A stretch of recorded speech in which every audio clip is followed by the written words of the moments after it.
Hello, and welcome to today's episode of the Impact of Human Performance Technology in Online Learning. I am your host, Christina Bardine, and I am a PhD student with Liberty University School of Education.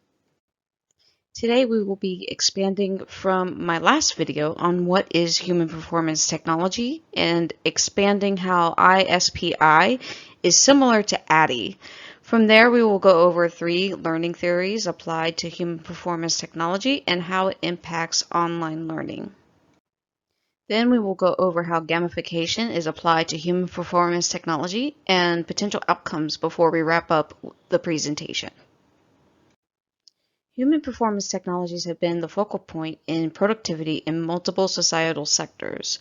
From the education perspective, there have been an emphasis on increasing the tools of productivity and learning. We would review the literature on what human performance technology is, how to determine what interventions are needed through needs analysis, and how it applies to learning online, including trends in gamification as a motivation to enhance learning objectives and outcomes. With the evolution of technology, society relies on technologies to manage and accomplish mundane tasks that a human being would typically complete. With these improvements, studying human performance technologies is becoming more popular. A variety of authors and experts in technology bring forth. For instance, Corrado 2020 describes human performance technology as technology that removes human error. As mentioned in my previous video, Kang and Melinda, Gilbert, and Gardner also say that human performance technology is systematic, and founded on evidence-based methodologies. Even O'Driscoll sees HPT as applying systems thinking to human resource activities. Powers and Moore comment similarly that human performance technology should focus on results, adding value, and providing administrative, accessibility, and portability functions.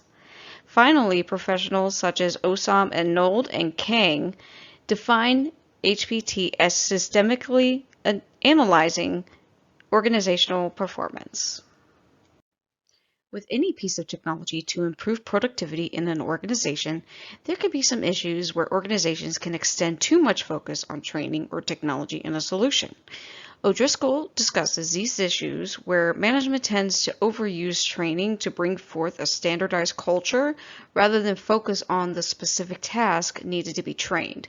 With that in mind, O'Driscoll continues that, for example, the military would provide just enough training, nothing more or less, to ensure that the task is trained in and no resources or time is wasted. Billing makes similar remarks regarding measuring success in military training. Al-Shamali al. also identified that some places might not have the digital infrastructure needed to build and maintain systems. When looking at human performance technology and improvement and how it applies to solving a problem using technology, Adloff and Kang present the human performance technology process of the International Society of Performance Improvement, or ISPI, model that is based on the ADDIE process. However, the performance analysis phase is expanded upon in more detail. Kang discusses how many practitioners adopt ISPI as their primary framework. Adloff breaks down the ISPI model for process improvement. This process can be broken down by examining the organization's current policies, the work culture, skill sets of the labor force, and motivation, with identifying the gaps in knowledge and causes for the issues in the organization.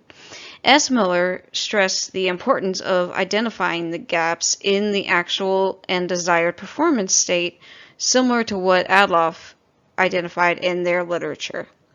Regarding continuous analysis, Arrington acknowledges that practitioners often forget that analysis can be done continuously throughout the entire ADDIE and ISPI processes and can be a time saver if done correctly, addressing the core issue. Adloff describes the intervention selection and design stage where organizational leaders discuss potential solutions while providing performance support to their learners. Kidd and Song emphasize that the key to developing compelling learning experiences is to be selective of the effective wording and images, ensuring the information is coherently organized and integrated with prior knowledge. Adloff identified that the development stage includes any training materials, communication, personal development, and other supports that are needed. Some of the more critical aspects of the development stage is ensuring the organization's leadership commits to the feasibility and sustainability of promoting these organizational improvements. This phase is not limited to performance support, organizational design and development, and ensuring human resources carry out the organization's vision. Adloff implementation stage includes employee development, mentorship, process counseling, and project management. Here, this stage of the process is when the plan is put into action by going live and having some of the subject matter experts on hand to assist the organization with anything they need. However, as mentioned before, at any point in the human performance improvement process, Arrington reinforces that the process is not a locked linear process where you can go back and forth observing the data and implementation to adjust various solutions to the problem, which saves the organization time and human resources. Adloff describes that when the process is implemented, there comes an evaluation phase. When the process improvement is developed, there needs to be a discussion of how performance would be measured. There could be formative, which can come from the day-to-day operations, and summative, where learners are observed and questioned. Confirmative have often measured the effectiveness, impact, and value. Devon and Stefaniak mentioned that instructional designers often fail to integrate formal evaluation tools into their design. Therefore, the instructional designer must identify what positively impacted the objectives and goals and develop plans for future improvements. Adloff focused on human performance technology by identifying performance gaps and evaluating the solution's impact on the problem identified in the process analysis phase. They use similar processes in ADDIE and synchronized analysis monitoring, or SAM tools. Arrington also acknowledged that human performance improvement is a valuable tool for identifying improvements. However, it is rarely deployed in educational or learning settings. Osam and Nold also emphasize human performance technology and improvement by focusing on the results while creating value and establishing partnerships between clients and other organizations. Part of the discussion of human performance technology is applying learning theories to acquire knowledge and skill sets better. Learning theories closely related to human performance technology are social cognitive theory, information processing theory, and constructivism. Kidd and Song focus more on the constructivist theory of learning, while social cognitive and information processing theories can also play a part in human performance technology. According to Shunk, social constructs in learning can lead to better outcomes. One of the theoretical frameworks encompasses self-regulation and taking ownership of learning, which can be similar to constructivist theories. Shunk continues to discuss how learners in social environments where peer-to-peer analysis can be essential to learning processes and identify gaps in information and training. Adloff enhanced this in their performance improvement chart in the text by identifying all stakeholders, motivations, and expectations, and how it relates to the difference between the desired and actual performance. Next, we will look at the information processing theory. Information processing theory relates to human performance technology in how a learner views, absorbs, and retains information. Shunk breaks down information processing theory into two separate areas, encoding and storage, and retrieval and forgetting. Shunk describes information processing theory as how learners approach learning using their environment, connecting knowledge retention to retrieval or forgetting. Human performance technology information processing theory relies on various forms of memory. For children, for example, information to be retained, the task must be broken down into repeatable parts or micro-learning to get better retention results. As mentioned earlier, billing rely on information processing theory and training to ensure the learner is not overwhelmed. Next, we will go over constructivist theory. Constructivism has a relation to human performance technology because the theory is more learner-focused. So that can be looked at as to how constructivism is a theory that is centrally focused on learning rather than teaching. Kidd and Song continues to say that activities ought to be designed centered on the student and not on the instructor's expertise. Shunk adds to the constructivism discussion that instructors shouldn't teach in a traditional sense of delivering instruction to a group of students. Instead, Kidd and Song explain that constructivist learning environments should integrate authentic learning experiences, activities, real-life knowledge applications, social collaborations, and presentation of multiple perspectives through instructional media to provide conditions to develop self-awareness while taking control of their learning. Kidd and Song state that students learn better when actively engaging in the learning process. It could be beneficial to include instructional technology to assist students in paying back what was missed. However, it doesn't allow much engagement to foster creativity, and in turn, they believe that effective constructivist learning includes anchoring all learning to a more significant task or problem, supporting the learner in developing ownership, designing authentic tasks and making the task as realistic as possible, giving the learner ownership to design the solution, design the learning environment to challenge and support thinking, encourage testing of ideas against alternatives, and provide support and reflection. While constructivism learning theory is the closest related theory to human performance technology, other theories can be related in their own way. Next, we will look at human performance technology and online learning. Kidd and Song outlined the online learning goals of constructivist learning, also focused on active learning. These learning goals are providing experience with knowledge in multiple perspectives, embed learning in realistic and relevant contexts, and as part of social experiences, encourage ownership and voicing concerns in the learning process. E-learning refers to educational processes that use information and communication to mediate synchronous and asynchronous learning and teaching activities. Hung and Klein describe the positive results of using mobile performance support systems in education. Posen found that mobile devices used for learning can bridge the gap between face-to-face and interactive learning techniques using augmented reality or AR to provide real-world scenarios to real-world objectives. Here we will look at how gamification and motivation can be applied to human performance technology. Jayalath and Eskikal define gamification as using game elements in a non-gaming environment. In recent years, gamification has become popular trends in learning engagement and motivation, especially in e-learning, with the usage of MOOC or MOOC within the learning management system.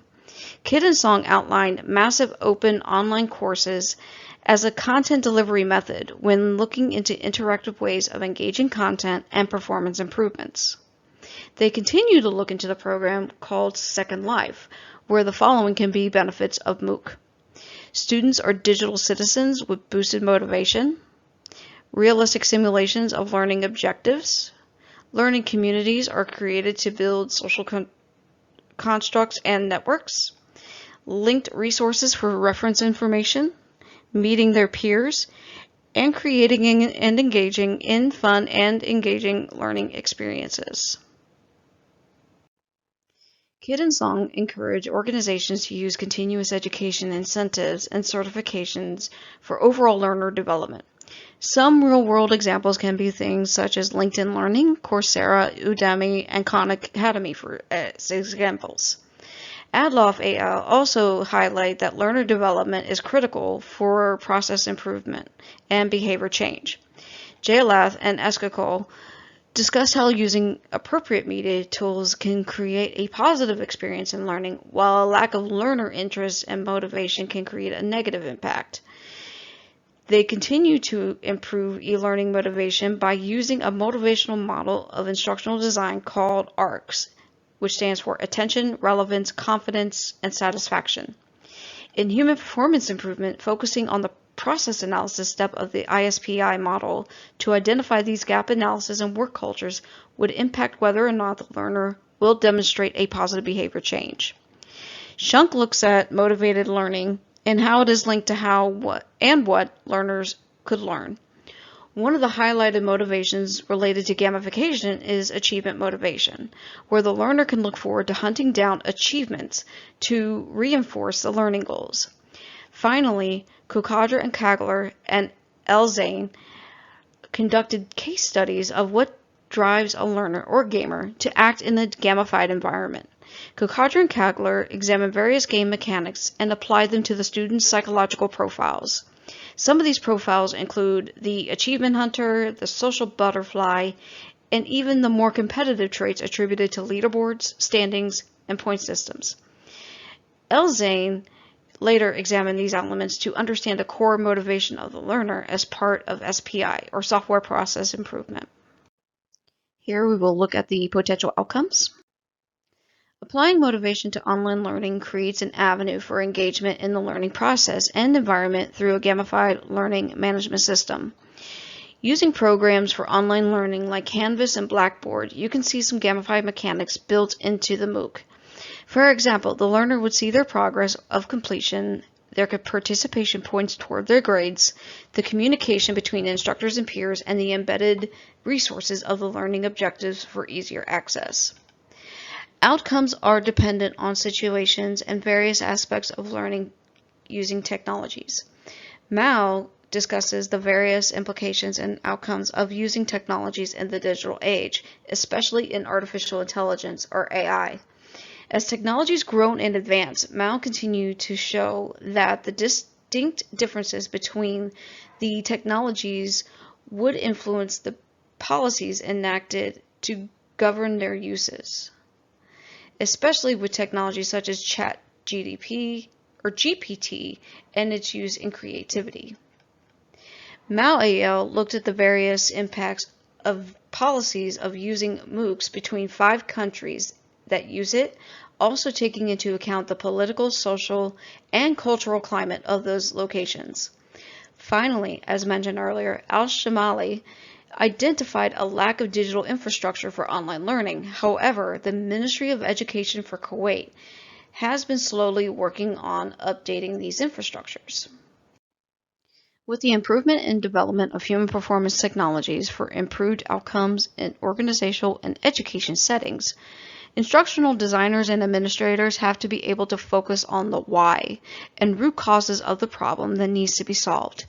Using a variety of ways to identify those issues and collaborating to find and test those potential solutions is essential to motivate and give the learners buy-in of the organizational changes. Using gamified MOOC and learning management systems to store and facilitate engaging learning also influences students' motivation for professional development and self-improvement.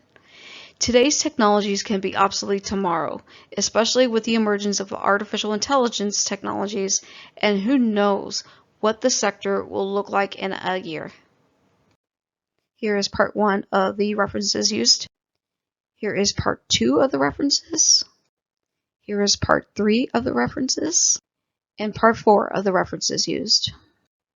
I would like to thank you for viewing this presentation. Please leave a like, share, and subscribe, as well as leave a comment in the comments section. If you have any questions, you may reach out to me at cbardine@liberty.edu, and you can find me on Twitter and Instagram at Lady Draconis, and you can find me on YouTube at The Lady Draconis.